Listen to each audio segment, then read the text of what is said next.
Yo guys, welcome back to another video. I know it's been a while since I posted an AV tournament video. But yeah, as you can see, this is the team and setup. But yeah, you can see that I did manage to get 6687 on the weekly tournament. And I don't know who changed this UI, but it looks so shit. You see this thing? It looks so shit. I don't know who made it like this. This thing is fine, it just looks normal. But this part, whoever decided to do this is just... Yo, it's just shit, bro. Like, change it back, please, ASAP. But yeah, Loki, this is the team we're running.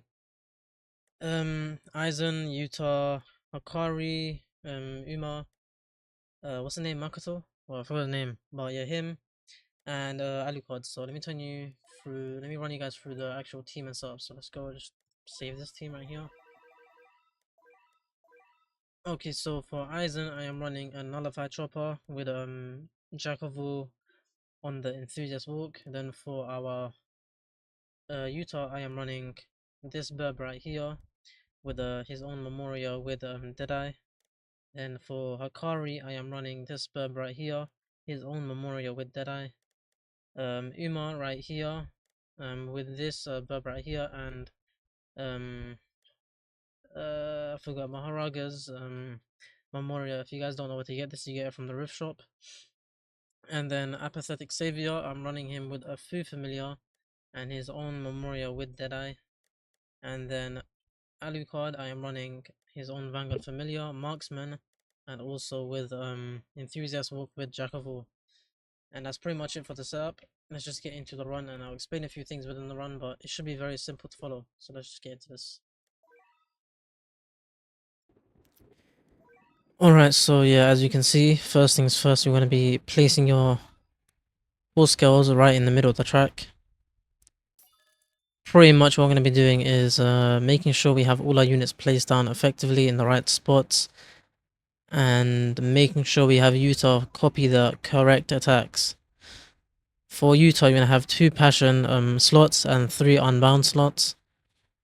The Unbound unit is, of course, Alucard, and you want the last attack for Alucard to be his Mist Form attack, because I think that should be his fastest attack animation, so we want Utah to have that so he can do a lot more damage.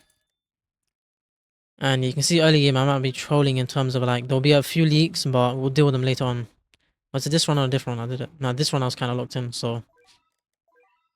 Oh no, I did have leaks in this one because I forgot to put my Utah on auto. So make sure when you switch to mist form, you turn the ability to auto. So he just keeps copying it.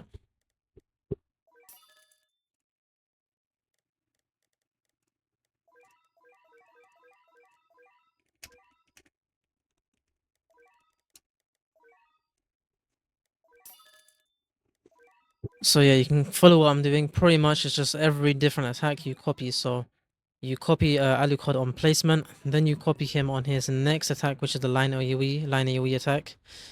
And then you start copying your Hakari, so you copy your Hakari's base attack, and then the next attack, and then you go back to your Alucard. That's all you have to do, and it should be very simple.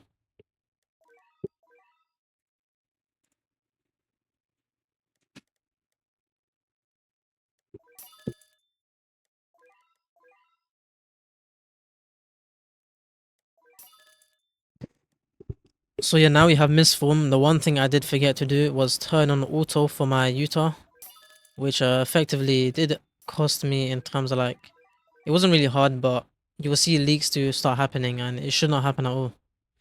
So you make sure your Utah is on auto. And this whole run, you're going to be making sure that you're doing your Uma stats.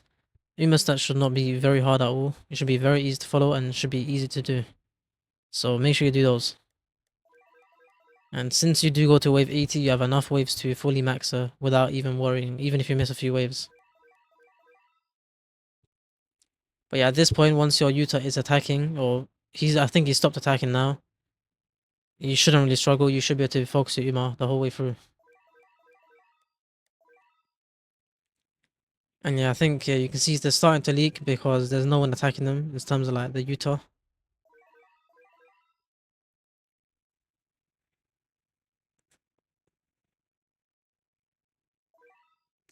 But you want to be placing Makoto in a way where he only has these units in range.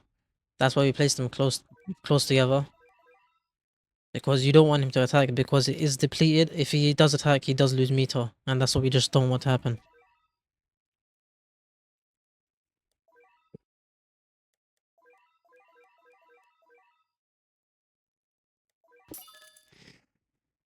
And yeah, I did max my Alucard at this point, and I did max my Hakari, setting him to bosses, making sure his ability is on auto as well.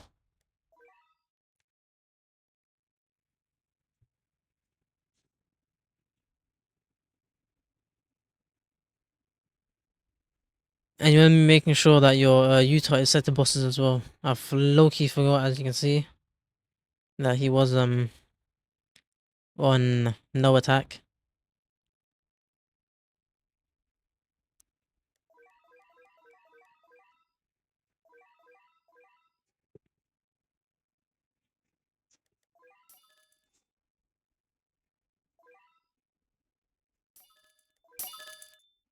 And yeah, here I did realize that my Utah was just not attacking, so I turned him on that attack and set him to auto.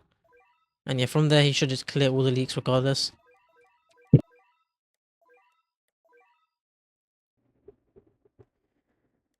But yeah, with Makoto, you're going to be using his second ability and always alternating between Crescendo and Oracle. The reason for Oracle is just to get the quick stacks on the Lunar Cycle, because you're going to be having 8 stacks at all time, and Crescendo is there just to, of course, give that extra crit damage and base damage. Well, the 50% extra, is it overhead or base damage? I can't remember. It should be overhead.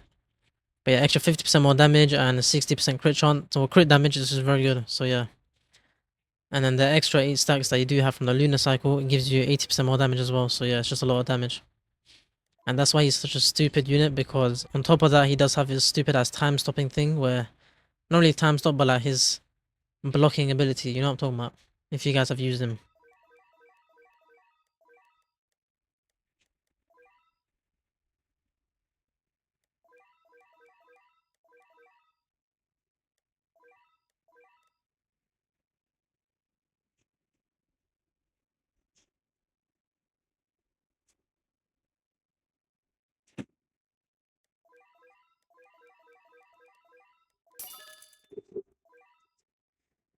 And yeah, here you wanna see I'm placing my Aizen at the very top. His damage is pretty much irrelevant.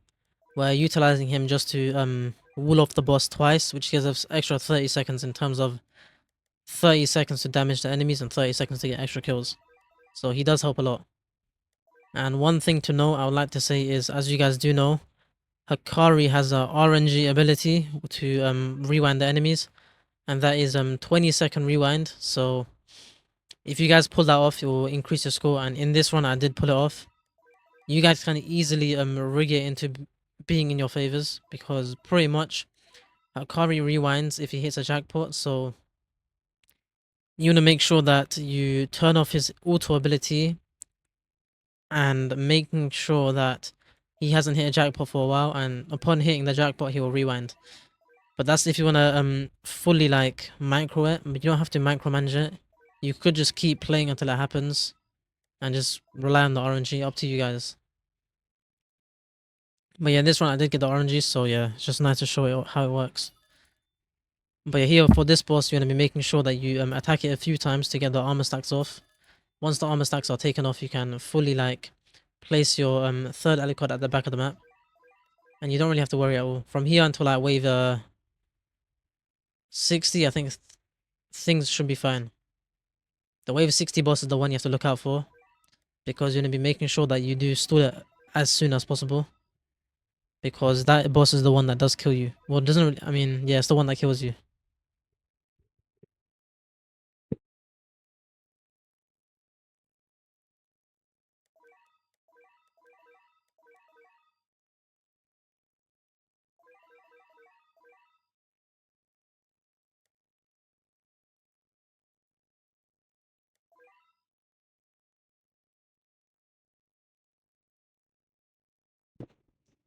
But yeah, also Makoto's ability, which I don't think you can pull off, because I'm not sure, I haven't tested that, but I'm pretty sure if a boss kills you, it won't activate, so I don't want to take the risk.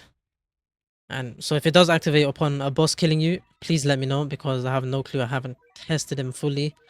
But I'm gonna assume like it's most rewinds where it's upon losing to a basic enemy. So that's why I didn't really do that. And here you can see my brain switched off. You're gonna be walling off the boss as soon as you can. So that's a 15-second stall on him, which is a big amount of time to get extra kills because it does add up in terms of like towards the end. Most people will be getting to wave 80 or wave 81. With Aizen, you should be going to wave 83.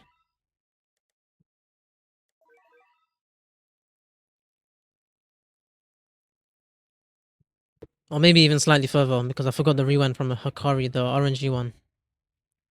And yeah, with your Makoto, you can see I'm constantly making sure I use my oracles and my crescendos. And right now he's on 8 stacks, so we got an 8% damage boost.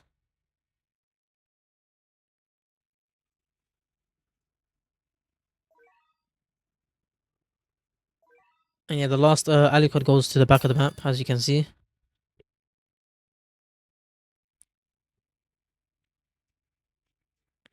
And yeah, here I make sure to use the crescendo before I sell him.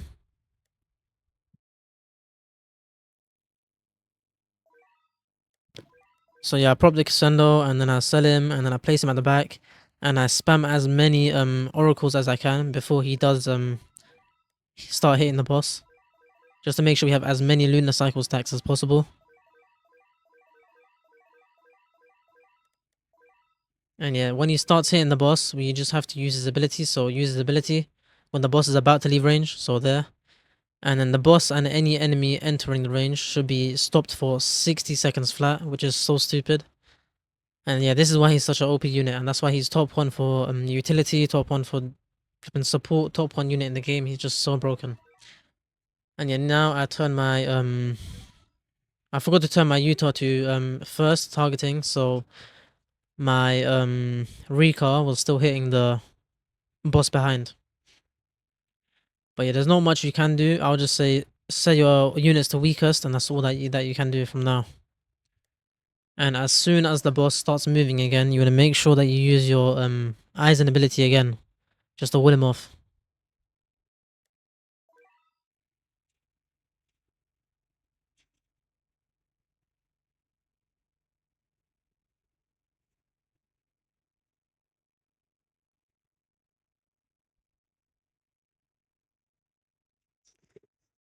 And yeah, use the Aizen ability, and you can see all mobs did get stopped, which is nice. And that means that the faster mobs should sprint ahead and take all our stocks, and that's where the RNG does kick in. And you can see my RNG kicked in, and I was able to rewind them for 20 seconds. So, boom, that's the Hakari jackpot rewind.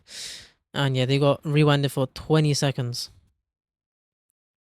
Which, as you can see, it gets me past wave 83, so it gets me to like wave 84, 85, maybe 86, maybe, I can't remember. But yeah, now I'm making sure I set all my units to weakest, just so we're getting as many kills as possible. And unluckily there wasn't another Aizen wall, but you can see we got a lot of extra damage and kills. Yeah, we went to wave 87 or 88, I think. But that's pretty much it for the strat. So if the video did help you, please like, subscribe, and yeah, I'll see you in the next one. Peace.